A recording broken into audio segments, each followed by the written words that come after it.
मनीषा ने देश के साथ साथ हमारे प्रदेश के साथ साथ हमारे जिले का भी नाम रोशन किया है और हमारे कॉलेज का नाम भी रोशन किया है।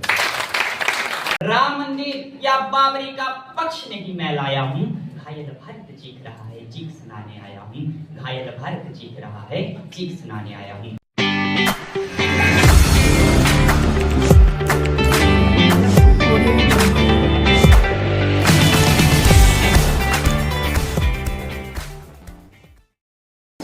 अभी हम कॉन्फ्रेंस हॉल में और देखो हमारे साथ ऋषु भाई है। ऋषु भाई,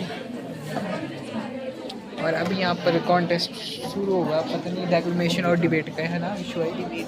डिबेट नहीं है, डेक्लेमेशन का ही होगा। तो टॉपिक क्या है ऋषु भाई? ऋषु भाई बताएंगे। तो ऋषु भाई बता रहे हैं टॉपिक क्या है। क्या टॉपिक ऋषु भाई? सतर्कता हमारी साझा जिम्मेदारी। इस टॉपिक पे होने वाली यहाँ पर डिबेट आप सामने देख सकते हो। Declamation contest. हास्य की भाषा नहीं लिखी है, ना ही गजल सुनाता हूँ। अरे भाषण नहीं आता है लिखने, चीखे लिखता जाता हूँ। देश मेरा जल रहा है, देश मेरा जल रहा है, आग लगी है सीने में। हुक्मरान सब व्यस्त लिखे हैं खून गरीब का पीने में। राम मंदिर या बाबरी का पक्ष नहीं मैं लाया हूँ, घायल भारत चीख रहा है, चीख सुनाने आया हूँ। घायल भारत चीख रहा है, चीख सुनाने आया हूँ। परम सम्मानित मंच, अतिथिगण, निर्णायक मंडल और यहाँ बैठे सभी श्रोतागणों को नमस्कार। मैं जतिन धीमान, बीएससी प्रथम वर्ष का छात्र, आज आपके सामने सतर्कता हमारी एक साझा जिम्मेदारी है, इस पर अपने शब्द व्यक्त करने आया हूं। महोदय, मैंने आज बात की कि घायल भारत चीख रहा है, चीख सुनाने आया। इस भारत को घायल किया है एक ऐसी बीमारी ने जो न शरीर को लगती है, ना ही तुरंत दिखाई देती है, लेकिन धीरे धीरे पूरे देश को अंदर से खोखला कर देती है। और है मेरे मुल्क का, यहाँ ईमान बिक रहा है, यहाँ झूठ बिक रहा है। जो सच्चाई डटा रहे वही गलत ठहराया जाता है, और चोरों के झुंड का सरदार नेता कहलाया जाता है, और चोरों के झुंड का सरदार नेता कहलाया जाता है। लेकिन दोस्तों, आशा आज भी जिंदा है। जब कोई बच्चा परीक्षा में नकल करने से मना कर देता है तो भ्रष्टाचार कम होता है। जब कोई व्यक्ति बिना बिल लिए सामान नहीं खरीदता है तो भ्रष्टाचार कम होता है। जब कोई युवा किसी अधिकारी से कहता है साहब मैं रिश्वत नहीं दूंगा, तो भ्रष्टाचार कम होता है। हम में से हर एक व्यक्ति अपनी छोटी छोटी जिम्मेदारियां निभा ले तो ये देश बदल जाएगा। भ्रष्टाचार से लड़ना है तो पहले खुद से लड़ना होगा, क्योंकि बदलाव केवल सरकार से।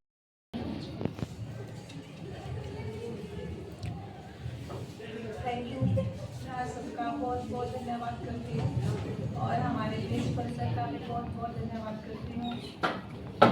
मैं भी मतलब कोई मेरा first year, second year, third year मैंने यहीं से ही अपने ग्रेजुएशन कंप्लीट करी है, डिग्री कॉलेज हमीरपुर से। एक दिन था जब मैं भी आपकी तरह एनसीसी में ज्वाइन थी, तो मैं भी ऐसे ही बैठा करती थी, या मतलब मेरा सपना था कि मैं मेरे को भी ऐसा मौका मिले कि मैं इसी कॉलेज में एक दिन चीफ गेस्ट बन के, या मेरे को सम्मान मिले, और शायद वो दिन आज आ गया। और हमारे प्रिंसिपल सर बहुत अच्छे। जब भी मतलब मैं कभी भी खेल इंडिया में मेडल लेके आई, ऑल इंडिया में, अभी एशियन गेम में, तो सर का हर टाइम फ़ोन आया, सर ने बहुत साथ दिया। और मैंने डिग्री कॉलेज में एनसीसी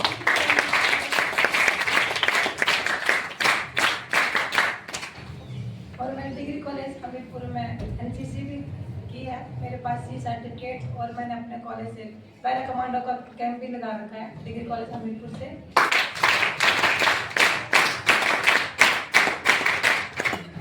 और आज मैं एक इंटरनेशनल एथलीट, सबसे पहले तो मैं हमीरपुर के नाम से ही जाने जा रही हूँ कि मनीषा महाविद्यालय हमीरपुर की छात्रा थी, और यहीं से मेरा सफ़र इसी ग्राउंड से स्टार्ट हुआ था, और इसी महाविद्यालय से सफ़र स्टार्ट हुआ था, और आज मैं यहाँ तक पहुँची। इसके लिए आप सबका धन्यवाद। और मैं यही उम्मीद करूँगी कि अब मैं जहाँ पे कहीं आगे जाऊँ तो आप में से कोई एक आधा मुझे आगे ऐसे मिले कि दीदी हमने आपको वहाँ देखा था, और हम आपसे मोटिवेट हुए। Thank you. सतर्कता हमारी साझा जिम्मेदारी, सतर्कता हमारी साझा जिम्मेदारी, मिलकर इसे निभाएं हम, मिलकर इसे निभाएं हम, ईमानदारी से कार्य करें, भ्रष्टाचार दूर भगाएं हम, भ्रष्टाचार दूर भगाएं हम। सरदार वल्लभ भाई पटेल जी की जयंती 31 अक्टूबर के साथ मनाया जाता है। सरदार वल्लभ भाई पटेल, जिन्हें भारत का लौह पुरुष भी कहा जाता है। सरदार वल्लभ भाई Patel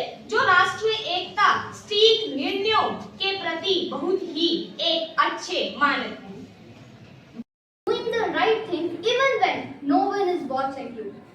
Vigilance is very important in nowadays. When we stop a fake news message before forwarding it, when we refuse to stay silent and raise our voice, that's the vigilance in action.